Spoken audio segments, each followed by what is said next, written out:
it is now common to hear Democratic members of Congress stand up and in increasingly explicit ways look into the camera where they're being interviewed or where they're appearing in front of Congress and say they think the U.S. security state, the CIA, the FBI, Homeland Security, the NSA, are benevolent actors who only mean the best, who simply want to protect us, and are censoring for that reason, and we ought not to be angry about it, but instead grateful for it. It's right out of 1984.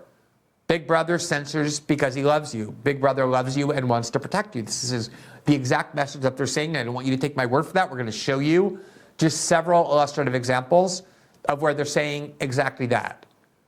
Finally, we have a federal judge, a federal district court in the Western District of Louisiana, who has put its foot down about the fact that the Constitution does not allow the government to go around pressuring and threatening and coercing private actors, such as big tech companies, to censor for them in a way that the Constitution would prohibit government officials from directly censoring themselves. There's a long line of case law, the seminal Supreme Court case, which we will show you, that has repeatedly held that the First Amendment does not just bar the U.S. government from censoring directly, meaning enacting laws, making it criminal to express certain views or punishing people who are dissidents, but also prohibits them from doing a workaround to the First Amendment free speech guarantee by using its regulatory power or its legal authority or its economic reward system to threaten and coerce private actors to censor for them.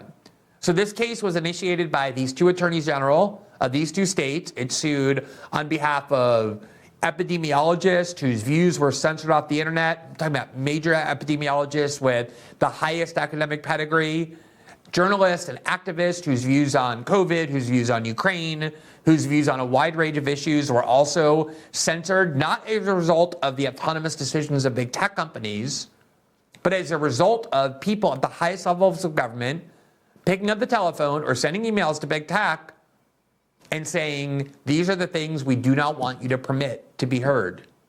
And if you do, that is going to affect our relationship. Finally, a federal court has said, A, this is happening.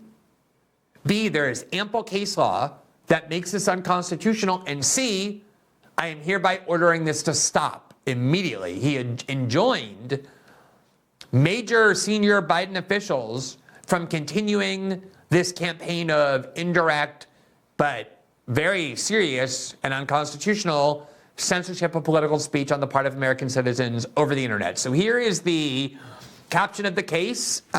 You see that the decision was issued, obviously not coincidentally, on July 4th, 2023. And the caption of the case is the state of Missouri versus Joseph Biden et al. So it's a whole variety of plaintiffs against a whole variety of defendants. And it was issued by Judge Terry Doughty of the Western District of Louisiana. And we're just going to show you a couple of key parts of this case. So he writes, quote, "This case is about the free speech clause in the First Amendment to the United States Constitution. The explosion of social media platforms has resulted in unique free speech issues. This is especially true in light of the COVID-19 pandemic. If the allegations made by plaintiffs are true, the present case arguably involves the most massive attack against free speech in United States history.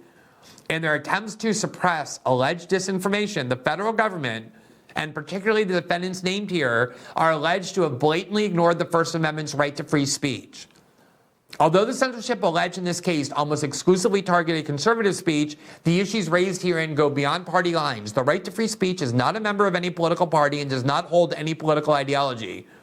It is the purpose of the free speech clause of the First Amendment to preserve an uninhibited marketplace of ideas in which truth will ultimately prevail, rather than to countenance monopolization of the market, whether it be by government itself or by private licensee." And it's citing the Red Lion case from 1969. Plaintiffs allege that defendants, through public pressure campaigns, private meetings, and other forms of direct communication regarding what defendants describe as, quote, disinformation and misinformation and malinformation, have colluded with and or coerced social media platforms to suppress disfavored speakers, viewpoints, and content on social media platforms. Plaintiffs also allege that the suppression constitutes government action and that it is a violation of plaintiffs' freedom of speech under the First Amendment to the United States Constitution. The First Amendment states Congress shall make no law respecting an establishment of religion or prohibiting the free exercise thereof or abridging the freedom of speech. The principal function of free speech under the United States system of government is to invite disputes. It may indeed best serve its high purpose when it induces a condition of unrest, creates dissatisfaction with conditions as they are, or even stirs people to anger. Freedom of speech in the press is the indispensable condition of nearly every form of freedom. Now, here is the case itself, and here is the specific order where you see that it says, quote, these parties are, meaning the defendants who were sued, name about 50 different federal agencies, including the FBI, Homeland Security, the National Institute of Health, the whole edifice that Dr. Fauci presides over. These entities, including the White House press secretary, Karine Jean-Pierre, quote, are hereby enjoined and restrained from taking the following actions as to social media companies. This is what they are now, effective immediately. These officials are now prohibited from doing the following regarding big tech. Quote, 1, meeting with social media companies for the purpose of urging, encouraging, pressuring, or inducing in any manner the removal, deletion, suppression, or reduction of content containing protected free speech posted on social media platforms.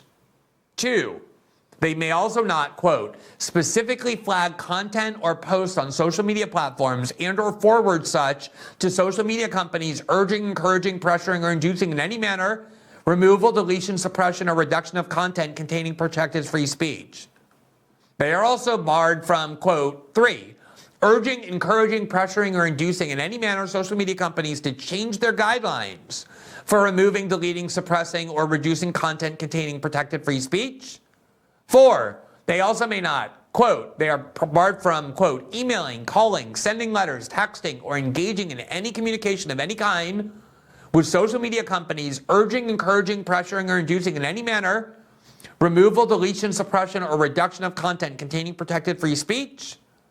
They are barred as well from 5, collaborating, coordinating, partnering, switchboarding, and or jointly working with the Election Integrity Partnership, the Virality Project, the Stanford Internet Observatory, or any like project or group for the purpose of urging, encouraging, pressuring, or inducing in any manner the removal, deletion, suppression, or reduction of content on social media that's protected free speech. And finally, they are also barred from, quote, threatening, pressuring, or coercing social media companies in any manner to remove, delete, suppress, or reduce posted content of posting containing free speech. Now, that prohibition is obviously aimed directly at the kind of activity we learned the federal government has been doing, not in an ad hoc way, but systematically through a wide range of reporting and ultimately by the Democratic Party itself. Now, there are certain things the court made clear the government is still permitted to do. Unlike the way that this is being depicted by CNN and the New York Times and other corporate media outlets, it is not a full ban on the right of the federal government or its officials to communicate for any reason with social media companies. They are still permitted to communicate with social media companies. They're permitted to convey information to social media companies. They're even permitted still to express their view that certain information posted to social media violates the law or puts people in danger from a national security perspective. What they can't do is try and pressure these companies to remove constitutionally protected political views or political opinion under the First Amendment. So here's a couple of the things they are still permitted to do. These are carve-outs from the order. The court says, quote, it is further ordered that the following actions are not prohibited by this preliminary injunction, meaning the government is still allowed to, quote, 1, inform social media companies of postings involving criminal activity or criminal conspiracies. 2, contact and or notify social media companies of national security threats, extortion, or other threats posted on its platform. So I had an exchange earlier today with Jamil Jaffer, who is a longtime activist for free speech and the First Amendment. He was previously a top lawyer with the ACLU, with whom I worked quite a bit on a variety of different free speech cases. I have a lot of respect for him. He's very smart. He's now with the Columbia University First Amendment Project. And he was making the point that he thinks that even though there are serious constitutional concerns arising from the efforts by Biden officials and the U.S.